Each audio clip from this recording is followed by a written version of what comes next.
Por fin tenía autoridad para dar direcciones sobre toda la escena. Sentí como si estuviera caminando con el destino y que toda mi vida pasada no había sido más que una preparación para esta hora. 10 años en el desierto político me habían liberado de las antipatías partidistas, ordinarias. Mis advertencias durante los últimos 6 años habían sido tan numerosas, tan detalladas, y ahora estaban tan terriblemente vindicadas que nadie podría contradecirme. No se me podía reprochar ni por haber provocado la guerra, ni por falta de preparación para ella. Pensé que sabía mucho al respecto y estaba seguro de que no fallaría.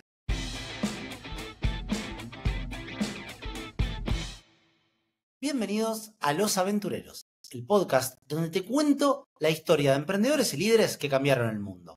Mi nombre es Julián Bender, pueden encontrarme en redes como @jbenderk en Instagram, Bender con B larga y K de kilo, y en LinkedIn, en Twitter, X, como @Julián_Bender. Y en este capítulo les voy a hablar de Churchill, pero les voy a hablar de la segunda parte de la vida de Churchill, que es cuando asume como primer ministro. Entonces todo comienza a principios de 1933, cuando Adolf Hitler llega al poder en Alemania. Churchill había leído Mein Kampf, el libro Mi lucha de Hitler, y entendía las intenciones de Hitler. Y él ya había dicho muchas veces que los alemanes estaban rompiendo las disposiciones del Tratado de Versalles, que prohibía la creación de un gran ejército, y esto lo incumplían al comprar armamento pesado de la Unión Soviética. Hitler simplemente aceleró este proceso. Pocas personas en el entorno en Reino Unido habían leído Mi lucha o Mein Kampf. Aún menos le creían a Hitler. En círculos gubernamentales, Hitler era visto como un aventurero delirante que pronto sería desechado. Y esto me hizo pensar mucho en los conflictos que están pasando hoy en el mundo, con Hamas, Hezbollah, los Hutíes, no sé cómo se pronuncia, que dicen abiertamente: hola, queremos destruir Israel, Estados Unidos y el mundo occidental, y la gente diciendo: bueno, no es tan así, depende del contexto. Y leer a Churchill me hace aprender que qué poco que aprendemos de los errores del pasado. Churchill decía que no había que ser brillante para ver lo que quería hacer Hitler.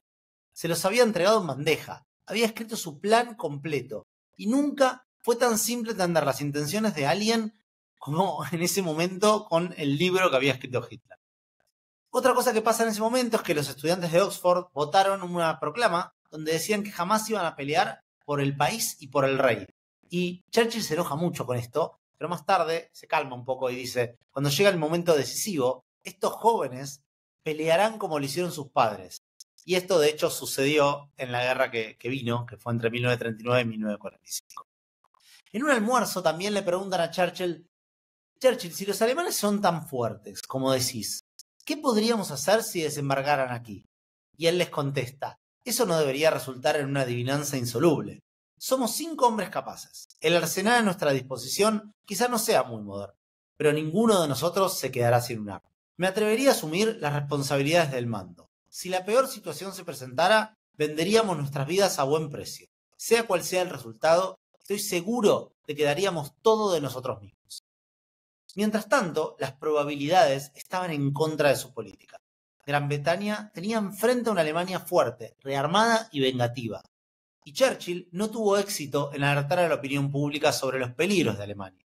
Keynes había convencido a la mayoría de los formadores de opinión de que Versalles era un tratado injusto, destructivo y vicioso.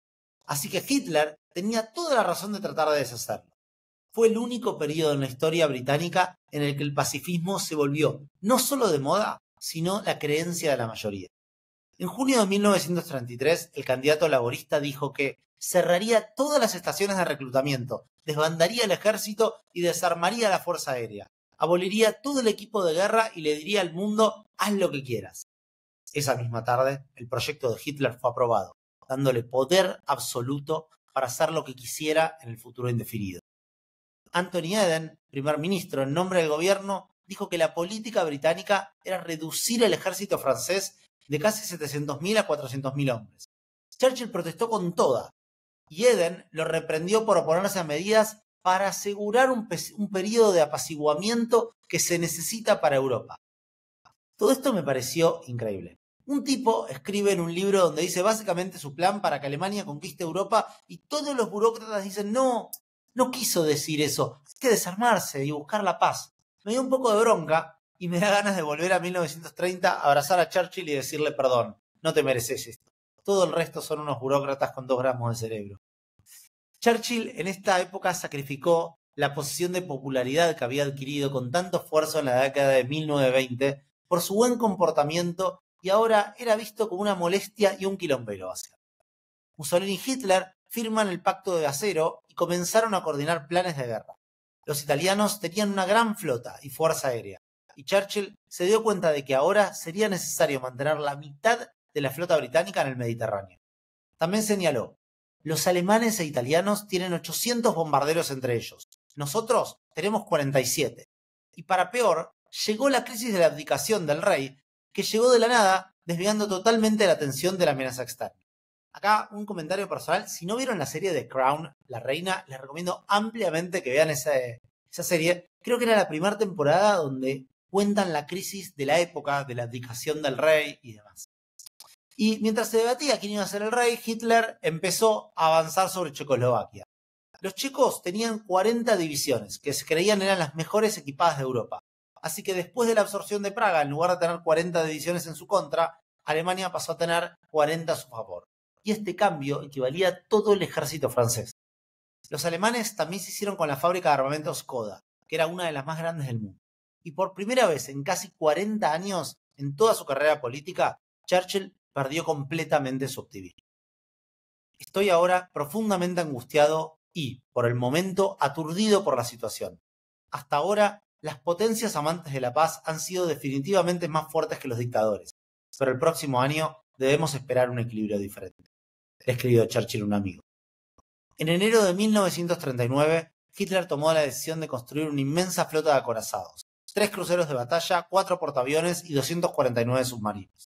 Para Gran Bretaña, esto fue una declaración de guerra. En abril, Mussolini, contento de que la democracia había muerto y de que la era de la fuerza había llegado, invadió y anexó Albania. En España, los jefes militares liderados por Franco y con la ayuda de Hitler y Mussolini derrotaron al gobierno republicano. Gran Bretaña y Francia garantizaron la seguridad de Polonia contra la invasión, y Chamberlain hizo débiles intentos de atraer a Rusia a una alianza defensiva contra Hitler. Pero Hitler, en agosto del 39, envió a sus agentes a Moscú para firmar un pacto con Stalin, en el cual Polonia sería dividida entre nazis y comunistas, y se le daría a Rusia carta blanca para anexar los estados bálticos. La invasión nazi de Polonia siguió inevitablemente, el 1 de septiembre, y Gran Bretaña y Francia declararon la guerra 2 días después.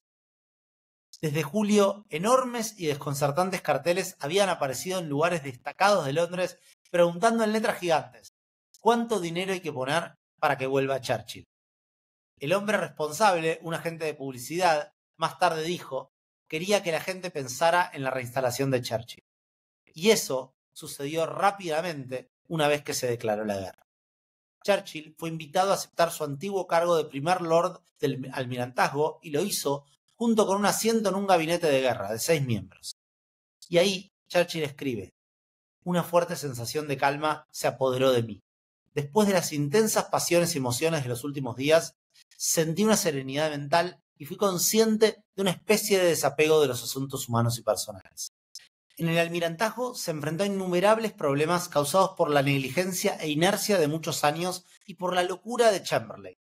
El tratado naval anglo-alemán que Hitler ignoró cuando le convenía, pero Gran Bretaña cumplió a rajatabla. A pesar de los rumores de sus enemigos de que estaba envejeciendo, Churchill trabajó frenéticamente, haciendo inspecciones la mayoría de los días. Durante las últimas 3 semanas no he tenido un minuto para pensar en nada más que en mi tarea. Han sido las 3 semanas más largas que he vivido. A su vez, su esposa escribió: Winston trabaja día y noche. Está bien, gracias a Dios, y se cansa solo si no duerme sus 8 horas completas. No necesita dormirlas de un tirón, pero si no obtiene esa cantidad en 24 horas, se fatiga. Esto me dio esperanza. Yo siempre me cuestioné que dormía demasiado. Ahora sé que Churchill necesitaba mínimo 8 horas y me siento mucho más tranquilo. En abril de 1940, los nazis atacan Dinamarca y Noruega. En mayo, Holanda y Bélgica. Nadie opone resistencia. La intervención británica en Noruega fue un desastre, a pesar de que Churchill intentó todo, y ahí Chamberlain pierde poder y decide renunciar. Ahora era obvio que iba a tener que haber una coalición de todos los partidos y el Partido Laborista deja claro que solo iba a aceptar a Halifax o Churchill como líder. Churchill, por una vez, mantuvo la boca cerrada y dejó que otros hablaran. Un día un amigo me frenó en seco y me dijo: los hombres tenemos 2 orejas y una boca por algo, para escuchar más y hablar menos. Y por primera vez, Churchill lo estaba aprendiendo. A las 6 de la tarde del viernes 10 de mayo, Churchill obtuvo el puesto por el que había trabajado toda su vida. En el peor momento del mundo, pero en un momento hecho a la medida para Churchill. Piensen en todo lo que les conté. Churchill era una persona de trincheras. Funcionaba mejor en momentos de crisis. Era un líder ideal para momentos de guerra. 12 horas antes, los alemanes habían comenzado la campaña decisiva contra Francia. Los primeros informes eran malos, mientras Churchill formaba su gabinete. Estaba aliviado.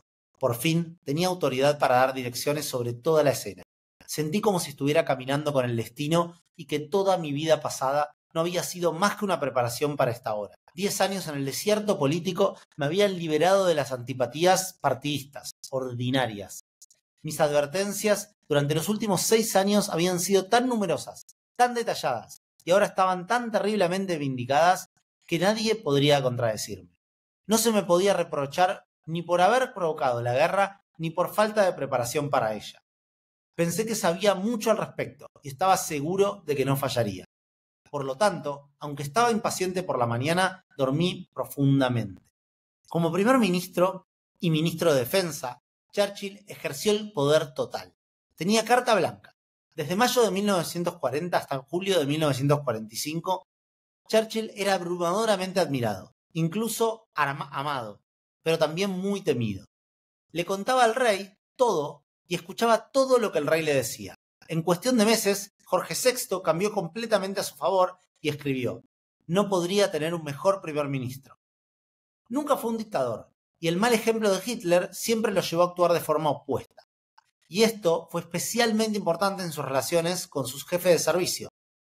Él y el gabinete tomaban las decisiones sobre la guerra, pero la forma en que se ejecutaban quedaba siempre en manos de los jefes de servicio. Churchill podía persuadir, enfurecerse, gritar, pero al final siempre se apegaba meticulosamente a la regla y dejaba que los jefes superiores responsables tomaran las decisiones. Y esto me pareció un gran ejemplo de liderazgo. En mi vida como emprendedor me tocó pasar por todas las fases. Actuar dando órdenes, consensuar, delegar completamente la responsabilidad en otros, y claramente lo que mejor me funcionó, mirando en retrospectiva, es empoderar a la gente. Ojalá lo hubiera sabido cuando arranqué a emprender a mis 22 años. Otra cosa que me encantó de Churchill es que todas sus órdenes, sin excepción, estaban por escrito y eran absolutamente claras. Cuando se emitían verbalmente, se confirmaban de inmediato por escrito. Y si hay una cosa que me llevaría de este capítulo es esto: la importancia de ser claro en la comunicación, de dejar todo por escrito. No hay nada más normal en las organizaciones, y principalmente en las reuniones, que la gente se olvide lo que discutió y decidió. Parte de mi tiempo yo lo dedico a ayudar a empresas a escalar sus negocios y veo que siempre vuelven a repetir discusiones de decisiones que ya se tomaron como si nunca hubieran existido esas discusiones. Para eso, el formato de reuniones que uso considera que haya una persona en la reunión que toma nota de todas las tareas y responsables que se definen en la reunión, y de cascadear, o sea, comunicar a todo el resto de la organización lo que se decidió. Además, hay otra herramienta que me gusta, que es tener un documento que se llama acuerdos, donde se anota la fecha y lo que se acordó. Y esto se usa normalmente para definiciones importantes, no para tareas puntuales. Así, cuando hay dudas sobre una decisión que se tomó, siempre se puede volver a los acuerdos. Y Churchill tenía eso. Todo por escrito, todo bien comunicado para que no pudiera fallar, porque las palabras se las lleva el viento. Sin embargo, Churchill ya tenía 65 años y trabajaba 16 horas al día. Trataba de hacer que todos los demás hicieran lo mismo. Lideraba con el ejemplo. Comenzó a usar su uniforme de trabajo para dormir. Esto me pareció un montón. O sea, dormía ya directo con uniforme, se levantaba y seguía. ¿Qué ministro iba a trabajar tantas horas si su primer ministro se acostaba a las 10 de la noche? Ese era el lema de Churchill. Y acá me hizo pensar en cuán importante es dar el ejemplo. Y me acuerdo una vez que un jefe que tuve, cuando trabajé un verano en un hotel, solía tomar el primer turno de limpieza del baño. Y una vez le pregunté: ¿por qué limpias vos el baño? Y me dijo que si él no lo hacía, ¿qué autoridad moral tenía para pedirle al resto que lo hiciera? Otra cosa que me copó de Churchill es que usaba la ropa para propaganda personal. y coleccionaba uniformes bastante raros que lo hacían resaltar y hacían que todos hablen de él. Y eso, de alguna manera, era un muy buen marketing, porque todos se acordaban constantemente de él y siempre estaba en boca de todos. La energía de Churchill y su capacidad para apagarse cuando no era necesaria, cuando no era necesario estar activo, fueron claves en su vida. Y especialmente en este momento de liderazgo en tiempos de guerra. El tipo prendía su modo ahorro de energía y se iba a dormir o se iba a acostar y se desaparecía del mundo. Y otro factor que fue clave en el éxito de Churchill fue su oratoria, su gran skill desarrollado desde su infancia. Churchill se convirtió en una figura mundial en periódicos y noticieros donde la censura nazi no tenía control. Después de Dunkerque y antes de las últimas fases de la batalla ya perdida en el continente, dijo: no flaquearemos ni fallaremos. Lucharemos en Francia, lucharemos en los mares y océanos. Lucharemos con creciente confianza y creciente fuerza en el aire. Defenderemos nuestra isla, cualquiera sea el costo.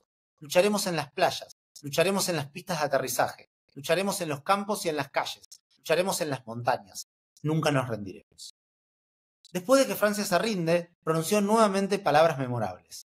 Por lo tanto, preparémonos para nuestro deber y comportémonos de tal manera que si el Imperio Británico y su Commonwealth duran 1000 años, los hombres dirán: este fue su momento más glorioso. El espíritu que tenía este tipo, lo contagioso que era, qué importante mantener alta la moral de la gente en tiempos así. Dicen que las guerras se ganan con las armas, pero se sostienen con el espíritu. Y otra cosa que hizo Churchill fue apelar a simbolismos, y adoptó la B de la victoria, la utilizó en todas partes, con una mano sosteniendo su enorme cigarro y la otra sujetando su sombrero, mientras recorría las tropas y bombardeaba ciudades.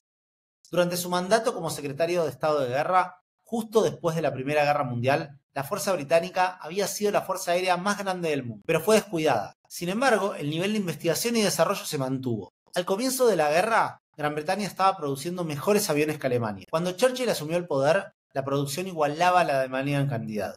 A fin de año, la producción británica de aviones de guerra, tanto cazas como bombarderos, superaba a la alemana. La superioridad tecnológica británica estaba establecida, y eso sería decisivo para ganar la batalla cuando Alemania atacó Gran Bretaña. Esto hizo que los nazis no puedan invadir Reino Unido, UK, y ahí es cuando Churchill empieza a olfatear la victoria.